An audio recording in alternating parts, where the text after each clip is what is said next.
They say it never rains in Southern California, but it's pouring in the Bay. Hello everyone out there on YouTube and Patreon. I'm going to be a reader for today, Quintari Shakir. Please make sure that you go to www.blackspectrumnetwork.com to purchase a private psychic reading. If you're watching this reading via YouTube, you can get the other half of this video. It will be available on Patreon. That's patreon.com/Black Spectrum Network. The other half of this video may not be available on YouTube for a few months, so this is a Patreon exclusive. We're going to be doing a reading on Nat Turner. So please like this video, share this video, comment on this video, and tell someone in your spiritual family about this video. The first thing that I'm going to do is I'm going to do a personality reading on Nat Turner to get an overall view of who he was as a person. And then I'm going to do an oracle reading to pick up on his energy around the time of the rebellion. So give me just 1 second.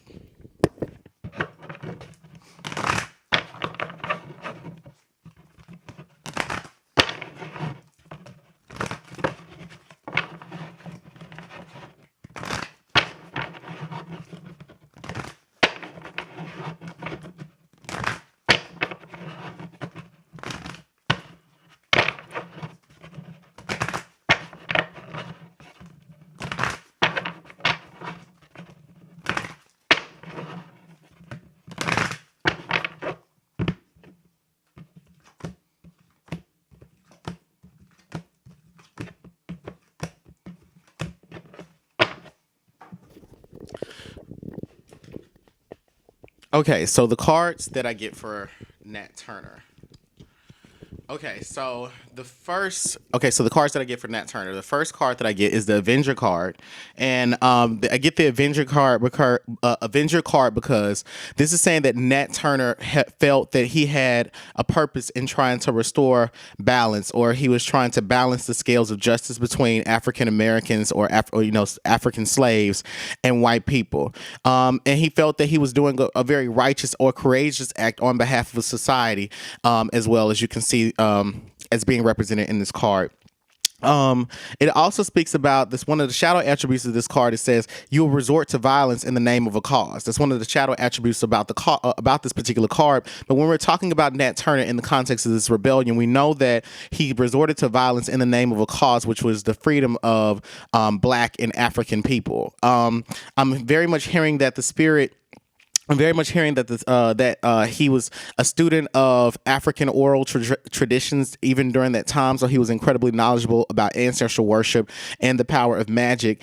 In addition to that, I hear that the ancestors came to him through dreams, and they were telling him that he was supposed to use his magic to help rebalance the scales of justice, and that he would be doing a great work, which would then turn the tides for racial justice. The next card that I get is the Addict card. So this is letting me know that Nat Turner, he either had an addiction, he probably had an addiction to alcohol, or he would have had an addiction to alcohol. But the Addict card is saying that he's also someone that never would compromise his integrity or honesty for other people. This is saying that he was addicted to his ego. Nat Turner was he had a very radical mind from a young age, and this Addict card is saying to me that one thing about him was that when he drank alcohol, he would go under a sort of mild possession where the spirits would sit around and just start speaking to him about the idea of freedom, what paradise would look like for Black people. And I see that he liked being drunk, and he tried to come across, whenever he could get some gin. I'm hearing that he was a drinker of gin, and whenever he could get his hands on gin, it was almost like, the ancestors were, just falling fresh on him, and he could hear their voices clearly, and he could see the mission and the plan that they had for him, and how the world was supposed to look. I get the card for the mother, and this is one of the attributes that this is speaking about, is that the mother that he had. I'm not sure if his mother, if he knew his mother during his lifetime, or if his mother died during his lifetime. But the mother card is speaking more about his ancestral court, and this is saying that he had some grandmothers. really working with him in getting these plans crafted for the slave rebellion. It was actually very ancient energies of women that were telling him about how he should mobilize the community and abandon the idea that Africans were legally it was their legal and spiritual right to be subservient to white people. So the mother card is also speaking about him. It's speaking about him as a leader. Is saying that he was someone that was nurturing and patient with the people that were committed to his cause. So he was not naturally nurturing and patient with the people that were already around him, such as distant friends, other slaves that he may have shared space with, but rather the people that were on board with his plan. He was the mother to them. I wouldn't be surprised if Yemaya had his head and Ogu also had his head as well. That would be his spiritual mother and father. I get the Don Juan card, and this is talking about him having these very seductive qualities about him. He was he already spoke this very alien. He spoke almost. It was like, I would describe it as almost this alien language to other slaves, where he was speaking about freedom. He was speaking about the importance of the ancestors, and it was almost to the degree of what it was almost. I hear it as the language that we use in the spiritual community. Those of us that are in the Black conscious community that are spiritualists, whether we are psychics or we're professors, we all know that there's someone that seems to be 20 years ahead and 20 years behind at the same time. And Nat Turner was that person. Nat Turner used his seductive qualities and his powers of romantic attraction to get not only women but also men on board with what he was doing. I'm hearing that he was someone that was like, yo, if I don't care if you're about this cause for freedom, you getting on board. So not only did he seduce women, he also seduced men into doing this as well. I'm hearing that Nat Turner was particularly attractive and very, very charismatic, and it was that. It was those attributes about him that helped him to persuade people to participate in this rebellion. I get the Martyr Cart. The Martyr Cart is speaking about him having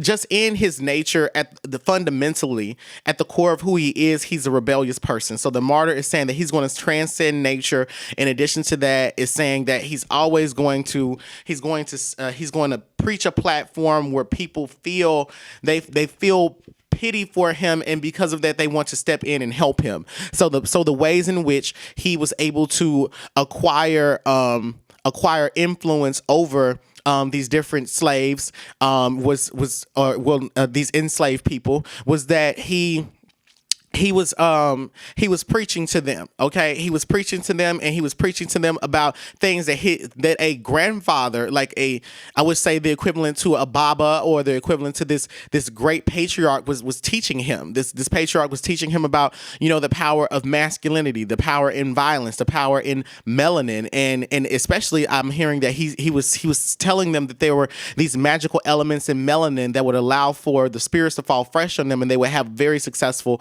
rebellion and acquire their freedom. And this is saying that he would talk about the system as though the system of slavery as though it was this very vicious monster, which it was, and he was a victim of it, and those other slaves started to feel sorry for him because they were like, this very charismatic person that we care about, this leader, we want to support him on this cause. And it was a very successful strategy, as you all can see according to history. I get the companion card. The companion card is speaking about him being very loyal, very unselfless, putting the other person before himself.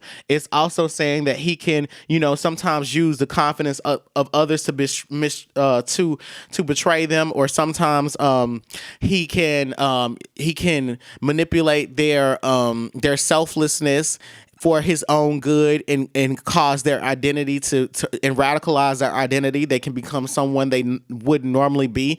But he was someone, Nat Turner was that person that when other people that when other people that were just curious about freedom were around him, they tuned into a different frequency. He changed their vibrations because of the teachings that he had been taught. I'm hearing all the way up until he was about 12 or 13 that there was this man that was just giving him information, and he wasn't able to sit under this man and learn, but they picked cotton together, and he would eat with him whenever he could. That man ended up dying in Nat Turner's teens.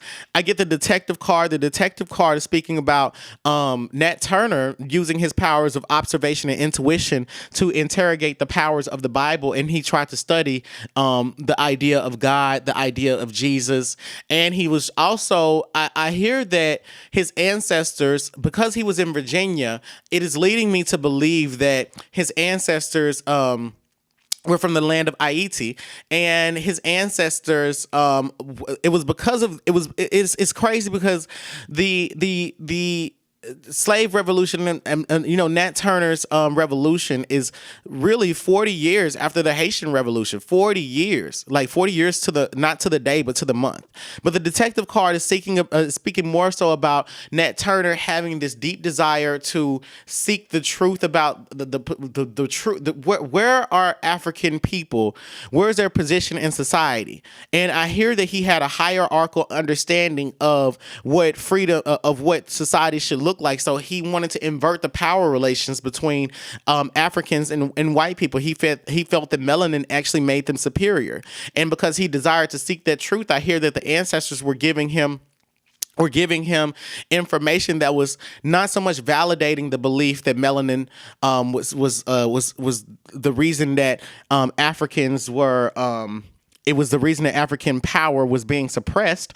It was more so leading him to the conclusion that that melanin gave African people powers that they couldn't imagine, that they had forgotten about, that they were readily wielding already, and slavery was used to keep them ignorant of that fact, and to keep them ignorant of the instructions that were available to them through oral traditions, and those instructions would allow for them to access those ancient powers, and those ancient powers.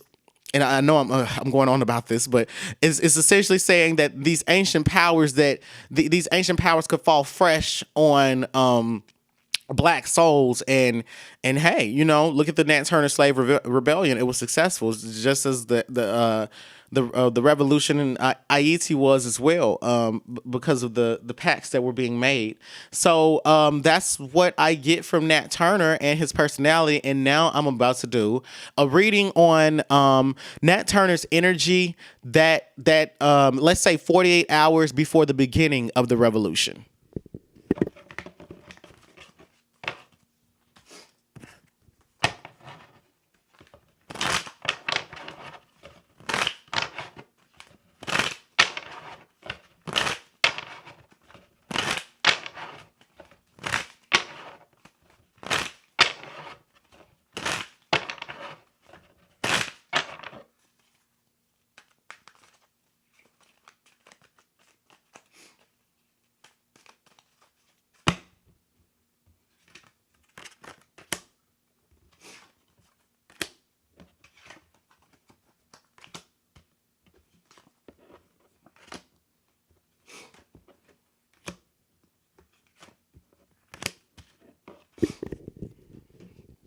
Okay.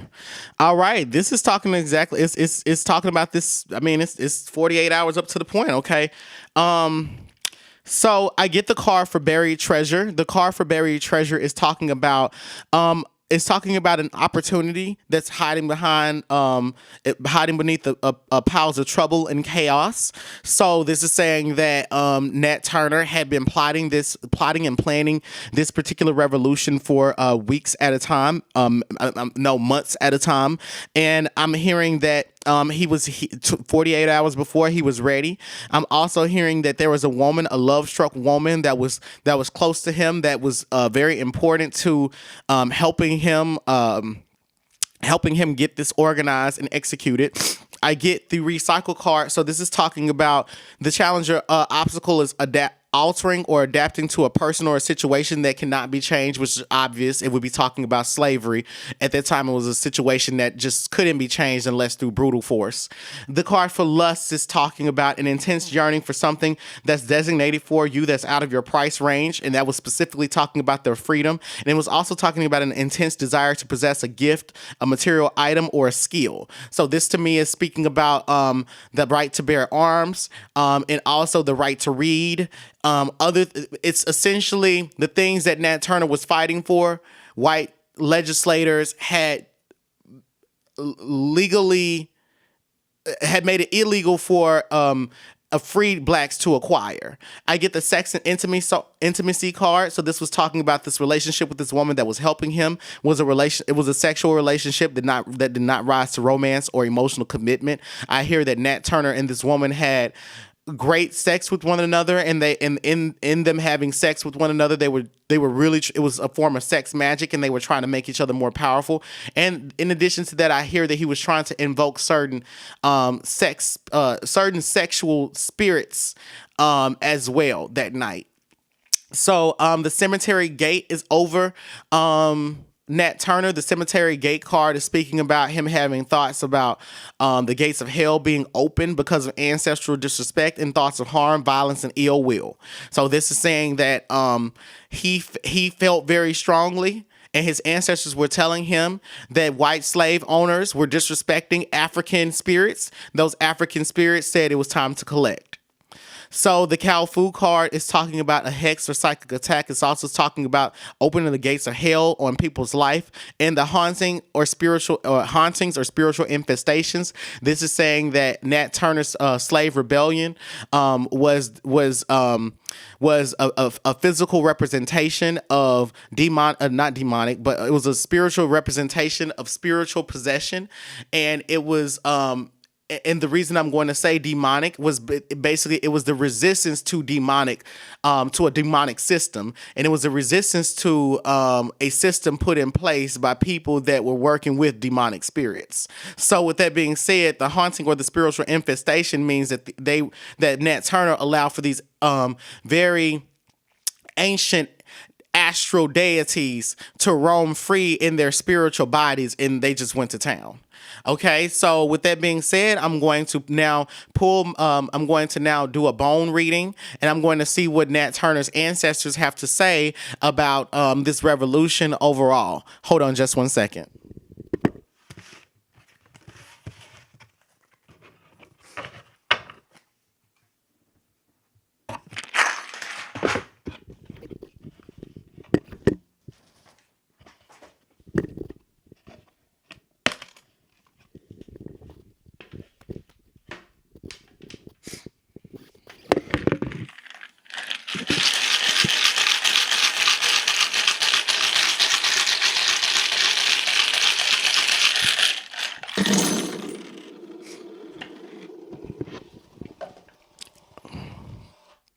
Okay, now I'm going to be reading about a message from Nat Turner's ancestors about those riots. I get the woman is over the eagle. The woman being over the eagle is letting me know that one of the issues that Nat Turner had in trying to make sure that this rebellion was successful was that this woman that he was working with, she wasn't enlightened to the degree that he wanted her to be enlightened. I'm hearing that he was taking a huge risk in trying to have this woman help him organize this slave rebellion, because this woman had thoughts about she would second guess herself sometimes, but she was drunk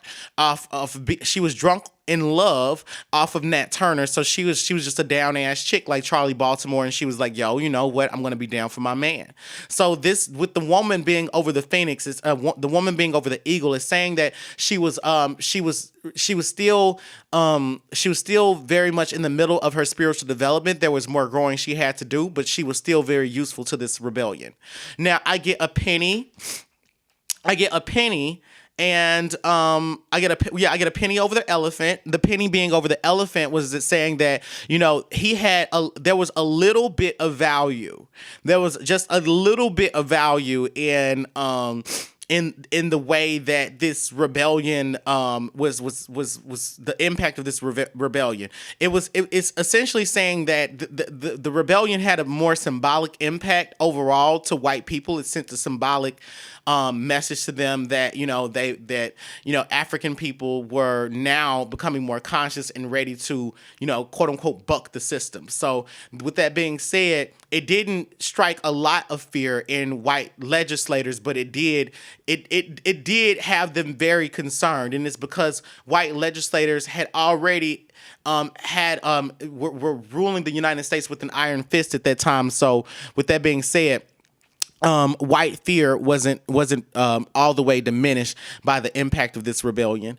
The riots. Another thing about the riots is I get a quarter over the giraffe and I get the owl over the giraffe. So this is saying that Nat Turner really stuck his neck out for the black community, and this was a very wise decision that his ancestors are very pleased and proud about, because as indicated by the owl, which represents wisdom, sticking your neck out for wisdom, and then the quarter is saying that you stuck your neck out and this was very valuable, and look at what is and you will receive a large hefty return in the spiritual world. We're going to bless you for what you did.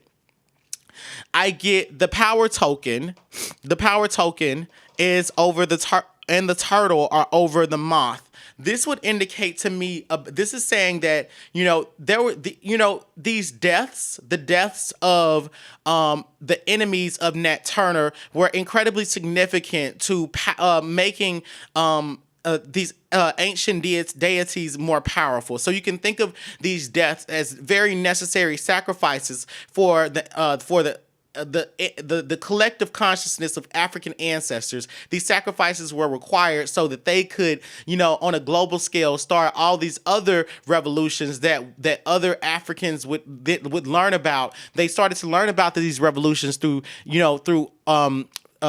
basically through white slave owners speaking in fear and threatening their slaves. If I'm going to kill you all, and then I'm going to sell your children if you try to rebel. And then I'm also hearing that these sacrifices were necessary for on a global scale, because it allowed the ancestors to touch African people's consciousness. It was almost like they were downloading information about what made Nat Turner's rebellion successful, and they were downloading this information through their claircognizance, and they didn't know where this information was coming from, and it was because of the sacrifices of those enemies to Nat Turner that these things were able to happen. So that's important for people to know about.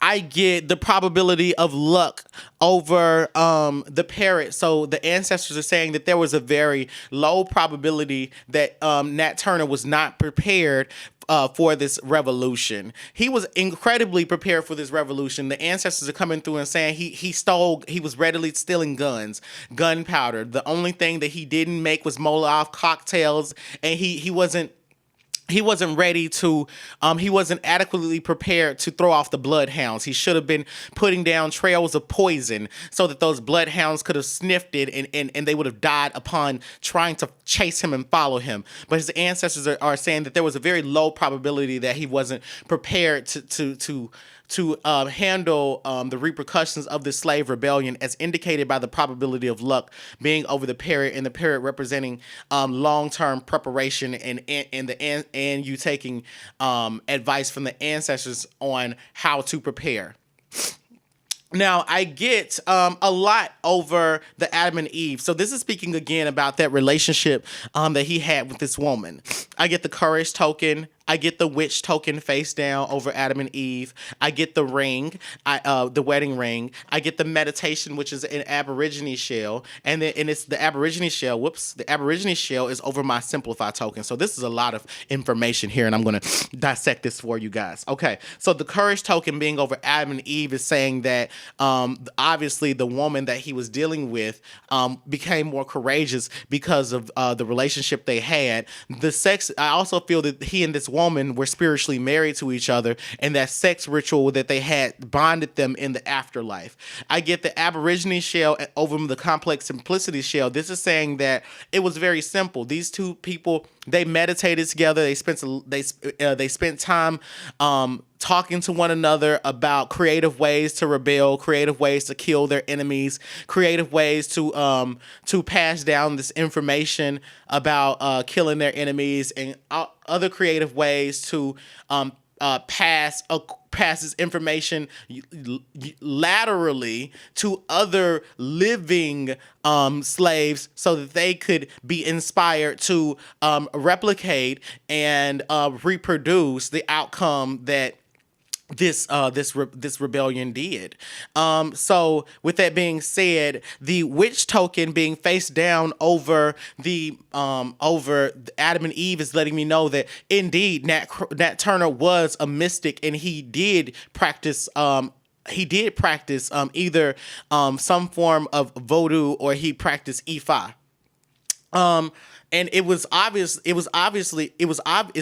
to me that he would teach these things in secrecy, because the token is face down rather than face up. So this is saying that we know that African religious traditions, in order to be once you're initiated, the information to the secrets, to the secret codes to calling down certain spirits, secret codes to manipulating other people's life outcomes and being possessed and becoming super powerful. All of that information is completely hidden, but I mean, he had access to it. It was passed down to him through a grandfather patriarch. Now, we have more information on this side of the board that I'm now about to get into. So I also see here, I get a nickel and the protection token and the 6 over the woodpecker. So this is saying that he took he gave moderate consideration to the idea that he needed to have some sort of spiritual protection during this war. The 6 represents humanness, so he thought about him having a very mortal body. So he wasn't quite thinking about armor per se, but much rather he thought about his own spiritual protection. So I'm hearing that he either wore some sort of an amulet, or he carved something into his skin, but there was something, he put some sort of ashe into his body, or he was wearing some sort of amulet that was protecting him from spiritual attack, and increased the likelihood that he could live through this rebellion and destroy more of his enemies. I get the mother token, which is Yemaya. Oh, he's a child of Yemaya. I knew it. He or the energy of Yemaya. However that should manifest. So I get the Yemaya token, the man face up, the elephant, the 3, the intelligence token over the sloth. The sloth represents an animal that spends 97% of its time outside of the tree. On this particular spirit board, it will represent someone that's completely out of their spiritual environment. Now, with that being said, what this is letting me know is that Nat Turner took very serious action. The 3 is saying he took very serious action. This was something that he normally would not have done. His ancestors wanted him to do this. It was a very brave and courageous act for him to do. Honestly, Nat Turner would have spent the rest of his life just giving oral histories about what things were like before slavery, what things were like in the Caribbean for his grandparents, and also what things were like, what things would be like if he could acquire his own freedom. Now, the Yemaya token is speaking about he didn't immediately have a relationship with Orisha Yemaya, but much rather I'm hearing that it was through a baptism ceremony or something that he may have faked it through, that Yemaya came to him through a dream, and then he started his worship of her. I get the elephant over the sloth, so this is the elephant over the sloth and the man over the sloth together. The arithmetic of these two things are telling me that as for Nat Turner, it is saying to me that Nat Turner he was not thinking about his spiritual evolution. in the last, in this slave rebellion. Much rather, this is saying that the ancestor said he knew that he was going to die. He knew that things were coming to an end for him. This was the end of his road, and he had learned all that he had to learn. The only thing that the ancestors want to say is that he should have, in some way, tried to record more of his knowledge. And if anything, he did. That knowledge is very much oral. So if you hear, and I'm hearing this, if autobiographies written for him by people that are either from Virginia or by black people, there's an intuitiveness that they will write with, and they are hearing the echo of his spirit, and they are writing very accurate information about things, knowledge that he had acquired. I also get the intelligence token over the sloth, so this is telling me that he didn't think.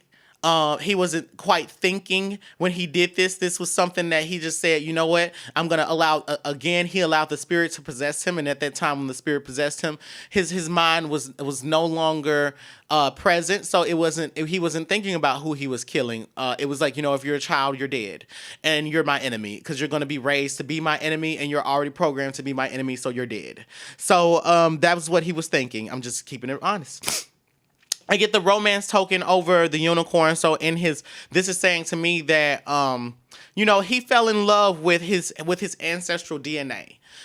He fell in love with his melanin. He fell in love with his blackness. He was one of the early pioneers of believing that his melanin made him super powerful. And in addition to that, there was just I'm hearing that he's just saying, there's just no way in the world that with me wielding all this power, this knowledge. And he had already, I'm also hearing that he did a little bit of divination. He was experimenting with a little bit of divination using rocks and his own intuition to divine information for people. The last two things that I see that are very apparent to me on this particular spirit board is that I get the ancestors token and the cemetery gates token over the octopus. This is saying to me that the octopus would represent someone that goes with the flow, works with multiple arms. They have great suction, so they'll stick to things, and they're able to cast illusions because they can put smoke screens around themselves. The ancestors in the cemetery gate token are saying that, there are some stories about Nat Turner. It's like there are going to be some tales about Nat Turner where they will talk about there are some, what I'm saying is there's some superstitious or supernatural elements to the story of Nat Turner's slave rebellion that are incredibly true. White people did see an illusion. They did see not monstrous. They did see monstrous beasts, and they did see these African people having multiple heads, multiple arms, and almost invincible to some of these bullets. It did take a lot to take them down. Okay, they were given a lot of protection. So a lot of this does sound very esoteric, but it's all to say that these things aren't written about very deeply because they didn't want the truth to come out. That if it could, again, if this could be successfully replicated, would the American system look like it does now? That is the true question. But with that being said, the ancestors over the octopus, the cemetery gate over the octopus, are saying that he unleashed the gates of hell through this slave rebellion. The ancestors were pleased because he did what they said and he was an obedient student. Now, with that being said, I want to get a very quick message about why white state legislators, now after the slave rebellion, white state legislators, started to withdraw the rights of freed African Americans. I want to know why that would be. I want to know why they took away the African Americans' right to bear arms, their right to vote, and they wanted white Christian priests or ministers to be just completely present at any black church service, any praise and worship ceremony, anytime black people were congregating spiritually. Why was that? So I'm going to get my ancestors to speak about why it is white legislators would do that. Hold on just one second.